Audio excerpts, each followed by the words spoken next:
Angela Rayner didn't just resign. She detonated a political truth bomb that no amount of Labour Party spin can diffuse. Her exit wasn't quiet, polite, or orchestrated behind closed doors. It was a public reckoning, a warning siren so loud it's still echoing through Burnley Council chambers and Sunderland Union halls. And the message was brutal in its clarity. This party has lost its soul. Welcome back to Britain Info. Rhea didn't walk away in disgrace. She walked away with her head held high.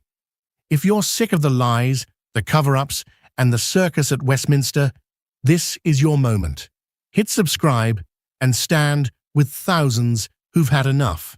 At Britain Info, we expose what the mainstream buries. We speak truth to power.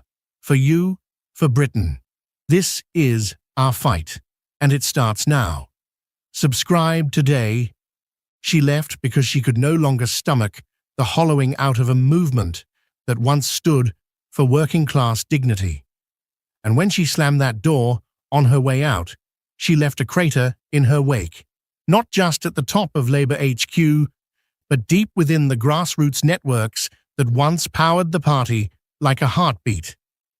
Within 24 hours, the dominoes began to fall.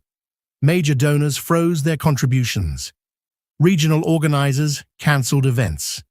Even staffers in Labour HQ were seen polishing their CVs and scouting new job listings. That isn't politics as usual. That's a structural collapse. That's the engine room of the Labour Party grinding to a halt. And if the Labour elite thinks this is just a bad news cycle to weather, they're in for the rudest of awakenings. Because this time, it's not just the party insiders who are jumping ship. It's the base, the real base. The lunch pail working families in Oldham and Rotherham who've gone from paying their union dues to paying double for heating and groceries. The grandmothers running food banks who once knocked doors for Labour in every election, but now say they'd rather abstain than endorse betrayal. And the young workers fresh off 0-hour shifts, scrolling TikTok and seeing Rhea's fiery resignation speech go viral with the caption, "She said what we've been thinking." That's the moment the illusion shattered. That's when people stopped waiting for change and started demanding it themselves. Labour hasn't just lost votes, it's lost its voice. No longer the party of the builders, the bus drivers, the carers, the cleaners. It's the party of PR consultants in London wine bars, tweeting about equity panels while single mums in Rochdale are choosing between nappies and electric. The disconnect is grotesque, and Rhea's exit made that impossible to ignore. Because let's be clear, Angela Rayner wasn't some fringe rebel. She was the last tether Labour had to its heartlands, the last credible voice from the flats and factories. And when she says enough, it's not just her speaking, it's millions. And who's filling that void?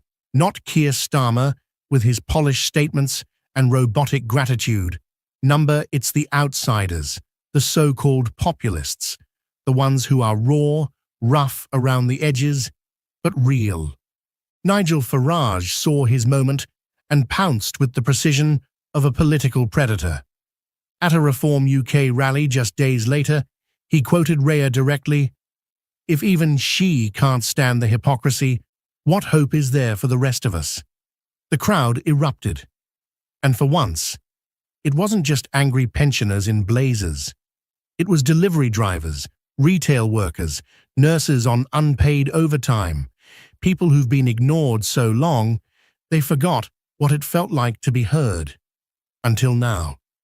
Farage isn't campaigning to be loved. He's campaigning to blow the whole rotted system wide open.